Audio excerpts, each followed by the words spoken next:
Et donc, on va passer à ta chronique, Arthur, le Video Game Fact, qui va parler aujourd'hui du principe du speedrun. Oui, alors je vais vous présenter ce que c'est exactement le speedrun. Alors moi, quand je termine un jeu vidéo, j'avoue, j'ai pour habitude de regarder justement des gens qui essayent de terminer le jeu le plus rapidement possible.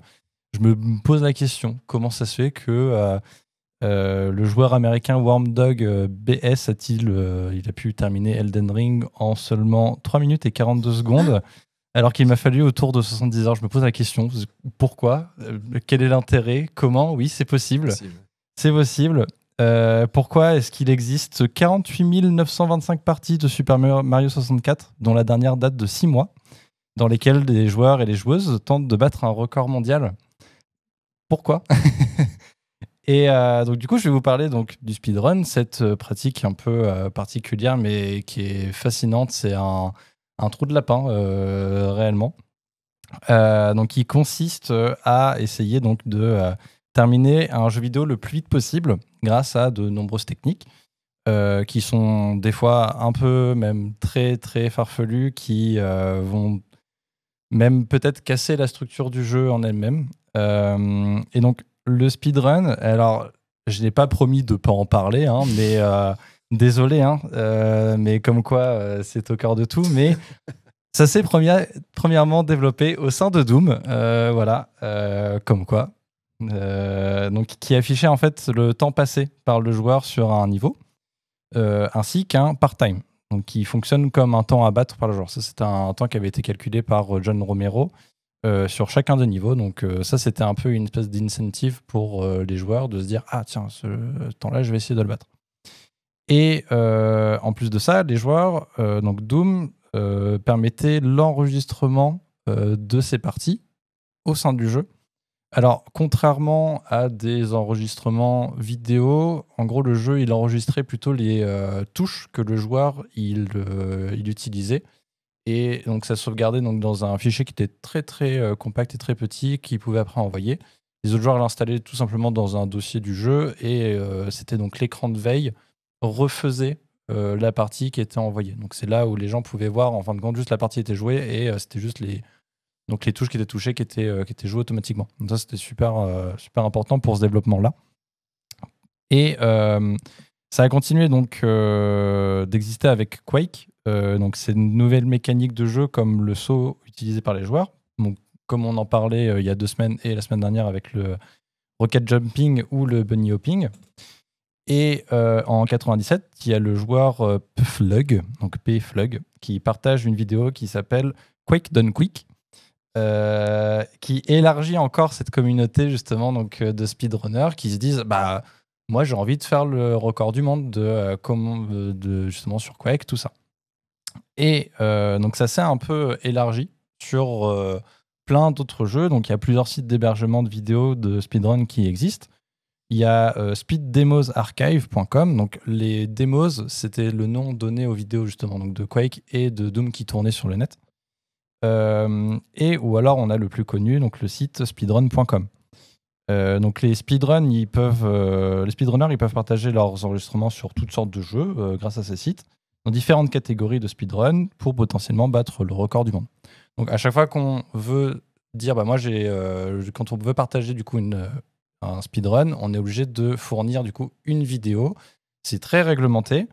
Ça peut paraître comme étant une pratique de niche, mais en fait, la communauté, elle est vraiment réglementée. Elle catégorise absolument toutes les runs, elle les classifie, et sur plein de jeux.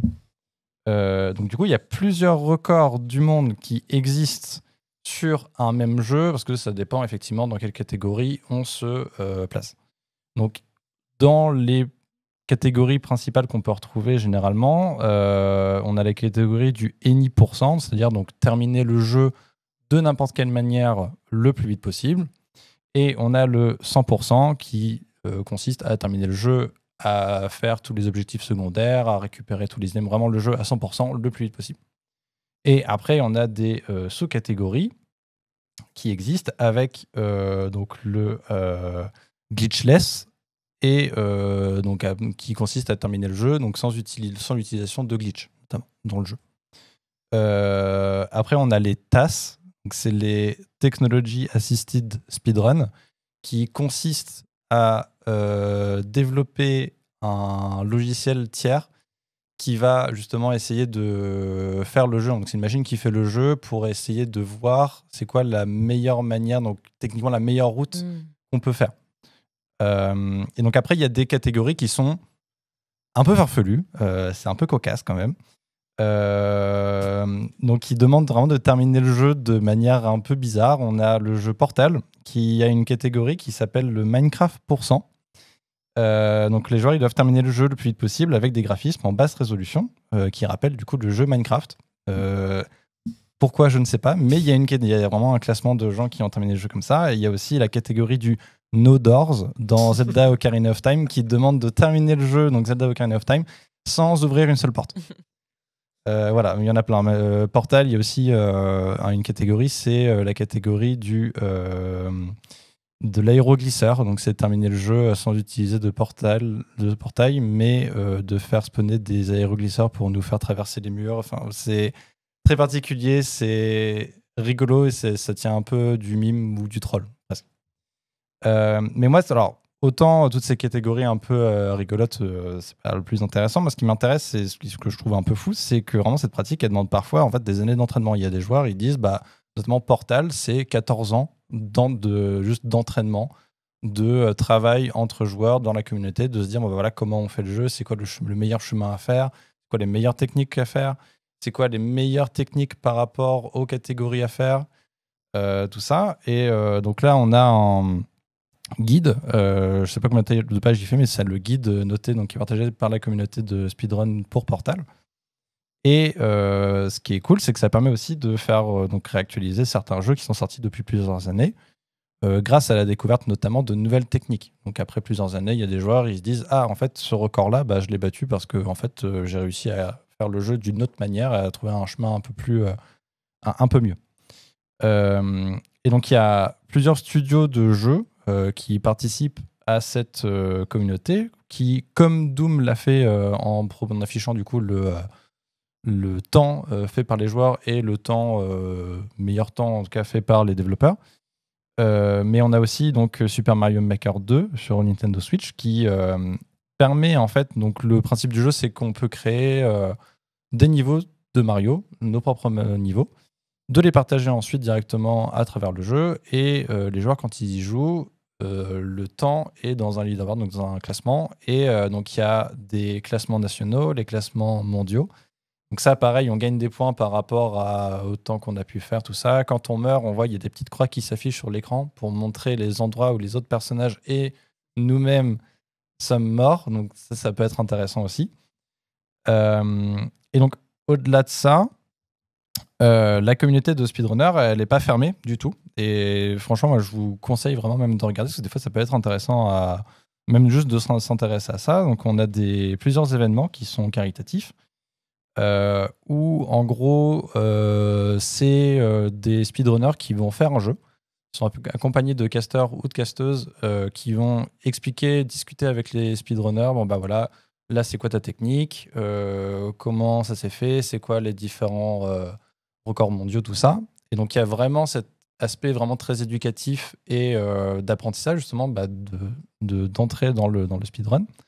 On a l'événement américain, c'est la GDQ, donc le Games Done Quick, donc en rapport avec le Quake Done Quick, qui propose depuis 2010 plusieurs marathons dans l'année. Donc il y en a deux, il y en a un l'été et un en fin d'année, je crois, dont le but est de lever des fonds pour Médecins sans frontières, notamment. Donc ça, c'est plutôt cool. Et on a en France, on a notre propre événement qui s'appelle donc Speedon, qui est organisé annuellement par le streamer MrMV et Médecins du Monde, qui est basé vraiment sur ce même principe d'apprentissage. Où donc là, je crois que c'était le comment ça s'appelle, l'emploi du temps donc le planning du vendredi du mois de février de cette année, où donc on voyait donc les jeux qui allaient être joués, les casteurs, tout ça. Et donc au final, moi, je trouve que le speedrun, c'est une pratique qui est assez jeune, mais que j'imagine, en tout cas, que je vois très bien, en fait, se placer en tant que pratique e-sportive. Parce que c'est vrai qu'on regarde beaucoup quand on parle d'e-sport, on parle tout de suite, Counter-Strike, LoL, toutes ces choses-là.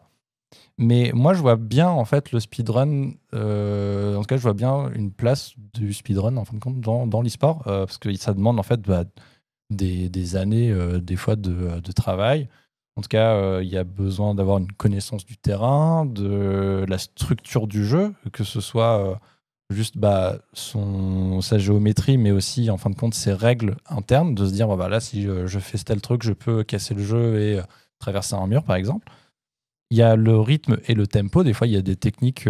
Portal demande des fois, par exemple, de prendre un objet, de se le mettre sous les pieds et de le prendre et de le prendre, de le lâcher, de le prendre, de le lâcher, comme ça à répétition, très rapidement, pour pouvoir en fait sauter et en fait s'élever dans les airs. Enfin, ce genre de choses-là. Donc, des fois, tu as des gens, ils ont des techniques bien spécifiques de prendre la manette comme ça et d'appuyer sur 2 boutons très très vite en même temps, des fois pendant 1 minute. Ça peut être assez sportif pour le coup. Et donc, moi, je vous invite à regarder ces choses-là. Et donc, pour terminer, je vais terminer là-dessus. Il y a une chaîne, donc la chaîne YouTube du média américain IGN. Ils ont une playlist qui est assez intéressante. C'est les développeurs réagissent au speedrun. Donc, c'est des développeurs qui sont invités donc, à faire des interviews avec des speedrunners qui expliquent du coup leur run aux développeurs, comment ils ont réussi à casser leur jeu, pourquoi. Et des fois, c'est assez intéressant des développeurs de se dire, mais donc il y avait un passage pour Tomb Raider notamment, ce qui est sorti en 2013, où donc un speedrunner survole complètement une zone du jeu et des développeurs qui disent rien, qui disent mais on a passé tellement de temps à développer ce jeu. Ouais. Voilà. C'est vrai qu'on imagine que ça doit être à la fois à la fois flatteur et frustrant pour un développeur. Merci Arthur. De rien.